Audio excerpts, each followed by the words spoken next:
Hi, my name is Jessica, and I'm reviewing today a game called Count Your Chickens by Peaceable Kingdom. This game is for kids ages 3 plus and 2 to 4 players. I am a Christian homeschooling mom, so I review my board games from that perspective. Are they good and fun to play, and are they good and true to biblical principles?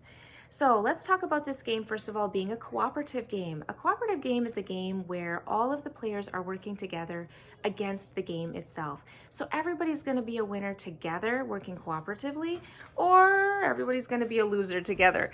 In this game, though, it's quite easy to win. It's quite difficult to lose. So you're not going to have, it's kind of hard to lose, actually. You'll have to put some house rules in place if you think your kids are winning too much and you want to make it more challenging. So let's talk about the cooperative games for a second. I have found with my kids that cooperative games are more fun for them than your standard typical competitive game.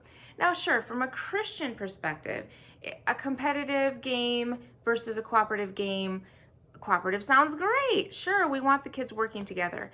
And that's true from a biblical perspective, but I found it to be so true from a practical perspective as well, that when we play those more traditional games where there is one winner and everyone else basically is a loser, there are hurt feelings and it's frustrating, and I don't think that's necessary for the kids. Now, sure, you could say, well, there's a teachable moment in that, teaching your kids how to not be a sore loser and how to be a gracious winner.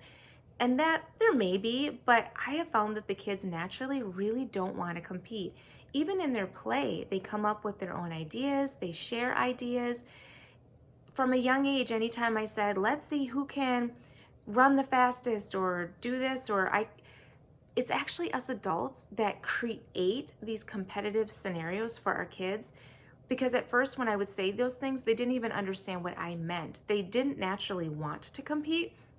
And my reading, in some of my reading has affirmed this, that we really don't need to be teaching the kids to be competitive at a young age. So I think Peaceable Kingdom is really onto something with this. If I could rewind, really from my own experience, I probably would have made most or all of the games for my kids competitive up until this point. And they are now 6 and 8, and they still have more fun playing the cooperative games. I may have just misspoken. Cooperative games rather than the competitive games I would not have chosen. So that's something to keep in mind. Peaceable Kingdom specializes in cooperative games. I believe that's what they make exclusively. But they are not the only company that makes cooperative games. And I don't, as a Christian, stand behind all of the Peaceable Kingdom games because of the theme built into some of them, but they do have a lot of great options. Let's talk about the artwork in this game for a minute. I am really a fan of realistic artwork. So coming from a Christian perspective, I feel it's the most educational, healthy, biblical for children to see things that look real. I am not a fan of cutesy, cartoony type of artwork. This does have that. Now, with that said, keep in mind, very detailed, realistic artwork and photography built into games for young children is hard to find in this day and age, sadly. I'm not a fan of dumbing things down, but you're going to have a hard time finding that. So, can I make an exception for this game? Sometimes I'm kind of compelled to make that exception, but I do look at the artwork carefully to see, are the bodies in proportion? Is it realistic looking? Can I easily tell what this animal is? Does it have a nice looking face? Are its features exaggerated?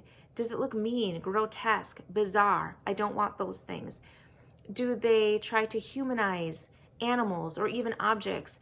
Does the tractor have a mouth and teeth on it? Is it smiling with eyes? No, it's not. It looks like a tractor and it doesn't have a smiley face added to it. And the animals, you can clearly tell what they are and they're not exaggerated. So from a Christian standpoint, I am okay with the artwork on this game. Something to keep in mind is that it comes with these 40 little cardboard pieces.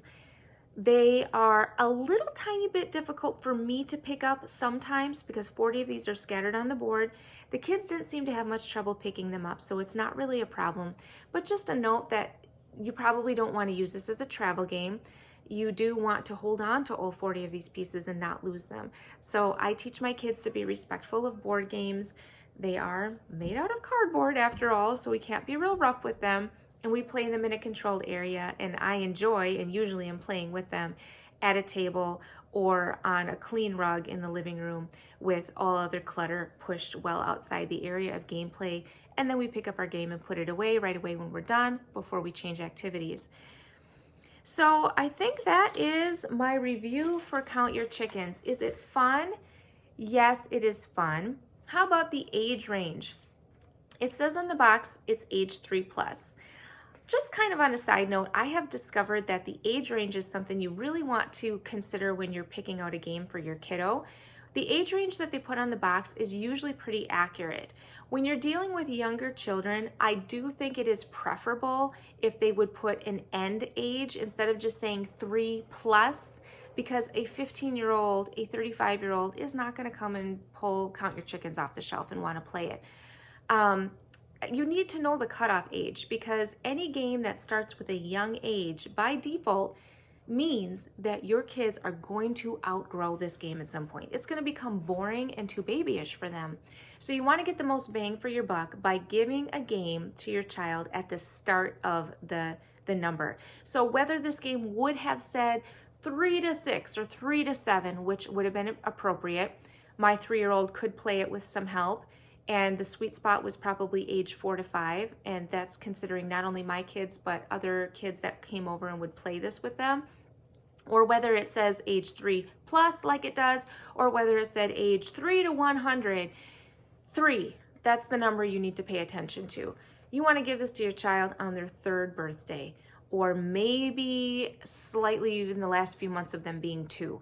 And that's what I would say for most games. If you give it to your child prior to the age on the box, be prepared to need to help them more.